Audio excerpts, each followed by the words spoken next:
Hello, my name is Diane Eisenman, and this is my presentation of Erikson's theory as it relates to my older adult.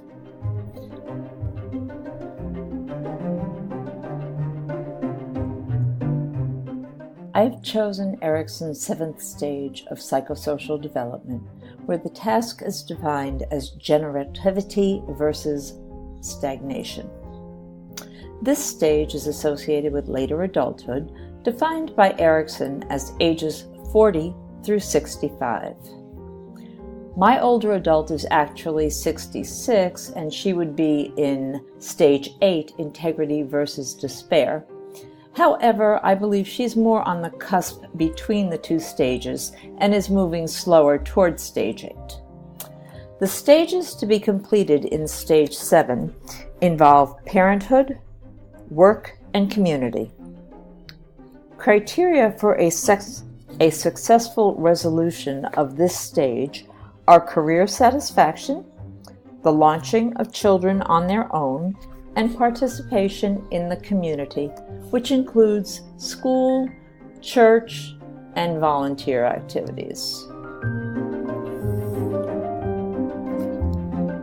Amanda has been employed in the financial services community for over 10 years. Based on her overall performance, she has been consistently rewarded with promotions and salary increases. She considers her job secure and is content with her achievements. Each promotion presented new challenges for her as she had to acquire new skills and continue to apply the knowledge and expertise she had gained in previous positions in order to succeed. Financial security has come along with Amanda's hard work and dedication to her employer. She enjoys a substantial income, has made wide investments resulting in a well-rounded stock portfolio and an ample retirement account. Parenthood and the launching of children into their own life is one of the tasks in stage 7. Amanda has remained childless by choice, so this is not a task that has been completed. However, according to research by Hansen, Slogsvold, and Maum, the decision to remain childless has no statistical impact on overall well-being in later adulthood. Amanda is involved with her nieces and nephews as well as with disadvantaged youth and considers this part of her life enriching. Although not experienced by my older adult, I believe it is important to note that many people in this stage experience empty nest syndrome, which can negatively impact their life and spousal relationships. Kumasi studied the effects of this syndrome in 2015 in a small population in India, which confirmed the negative effect on women, but not in men. This is likely due to the geographic area of the study, as India is a patriarchal society and the raising of the family is primarily left to women. Volunteering is also an important part of stage 7.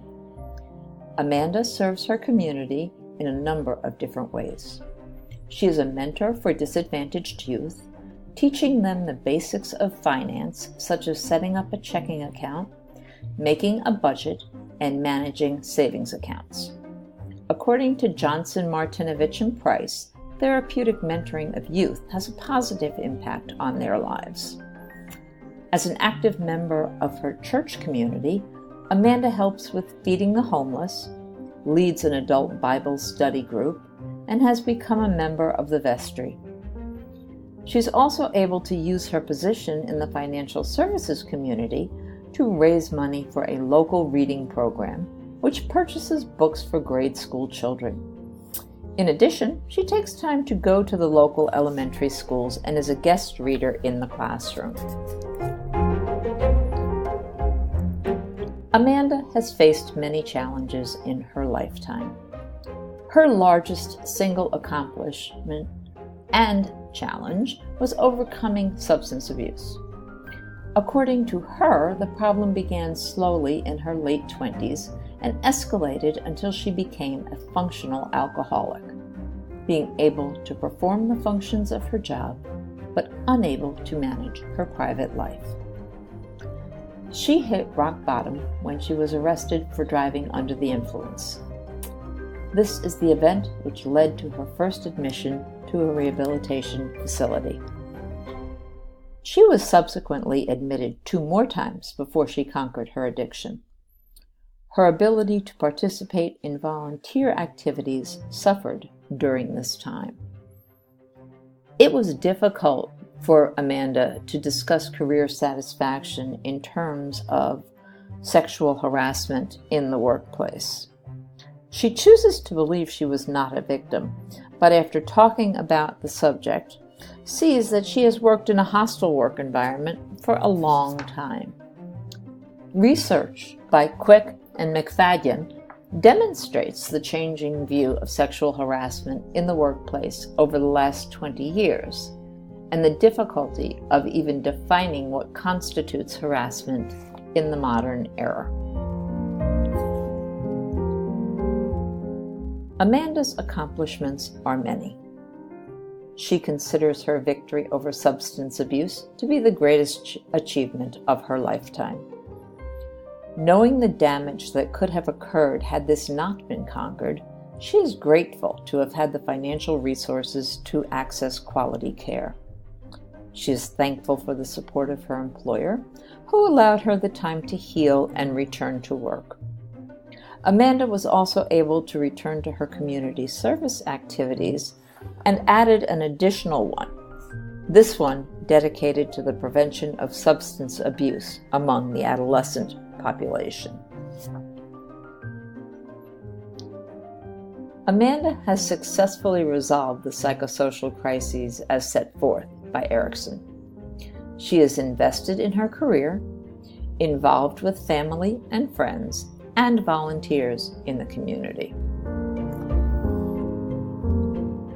She is fortunate that she has yet to experience any serious health crises, but recognizes that she may suffer physical effects from her prior substance abuse.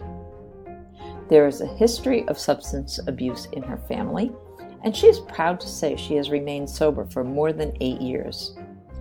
However, she does admit that it is a daily struggle. At the moment, she has no plans to retire, but is speaking about the possibility of reducing her working hours to devote more time to her volunteer activities. Research conducted by Taylor, Pilkington, Feist, Del Grande, and Hugo confirmed that many people contemplating retirement often choose to reduce their work hours rather than retire completely. Diversity has always been an issue in Amanda's life. According to a recent article in the New York Times, living in an area of great diversity makes people feel comfortable using stereotypes and expressing biases. I do not think this is the outcome we expected when becoming a diverse society was first encouraged. However, it is possible that we have not yet accomplished the diversification of our society, and this statement is simply one of where we are at the moment. Amanda has vivid memories of segregation in the early 1960s, as well as the civil rights movement. She immigrated to the United States from London at the age of 7. Her family was middle-class African American, and she was schooled in a predominantly Caucasian area. In London, segregation was not an issue, but in the United States, she felt like an outsider due to race, socioeconomic status, and language. She tells the story of how she watched all of the news shows so that she could learn to speak like an American. Once she lost her London accent, she was more accepted by her peers, which made her feel much better about herself. And it is important to remember, she was only 9 years old at the time. Amanda views herself as an African American woman, and as such has faced oppression throughout her life. She has benefited from the Civil Rights Act of 1964 and the Voting Rights Act of 1965, which were enacted to negate some of the effects of oppression. She believes she was positively impacted by the affirmative action program, which provided opportunity that might not have come about without it. Amanda was fortunate to have the support of her family as she traversed the course of her life. However, her family was not always encouraging of her aspirations, having been victims of racial discrimination themselves. One factor that hindered her success was her decision to relocate from the more liberal north part of the United States to the more southern, conservative part of the United States. Viewing Amanda's life through the lens of Kohlberg's theory on moral development, she fluctuates between stages 5 and 6. Kohlberg's theory has 3 levels and 6 stages covering the lifespan.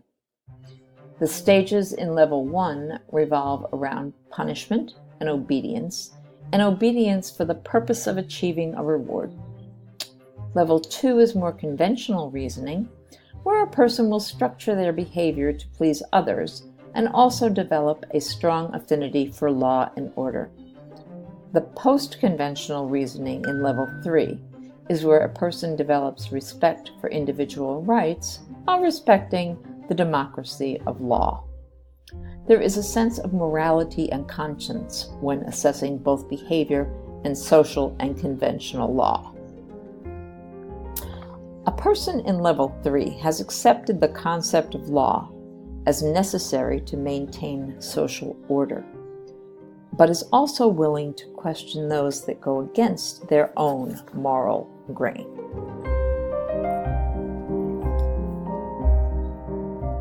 I find Erikson's theory somewhat limiting. First of all, it was written almost 70 years ago, and times have changed rapidly. Children no longer mature at the same rate as he suggested.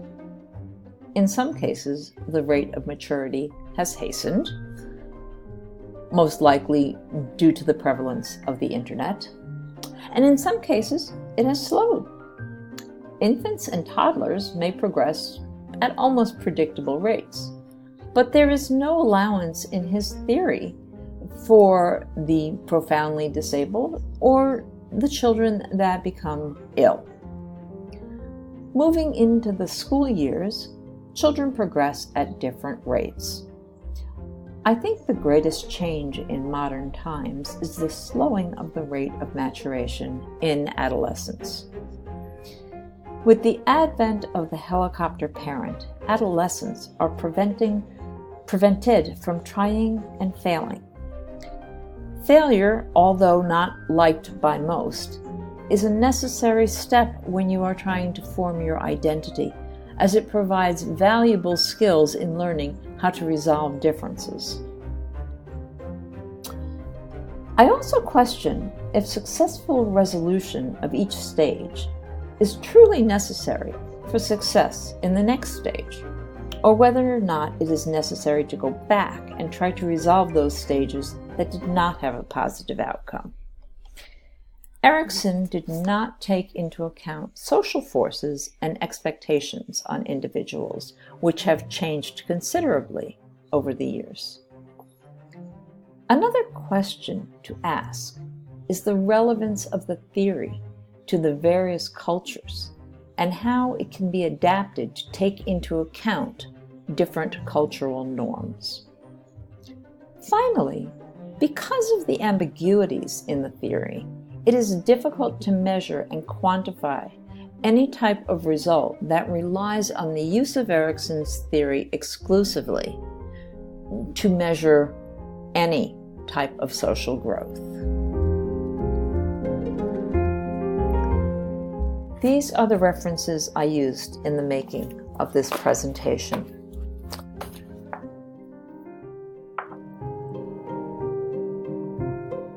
I hope that you have enjoyed it and learned something. I certainly enjoyed making it for you. Have a wonderful day.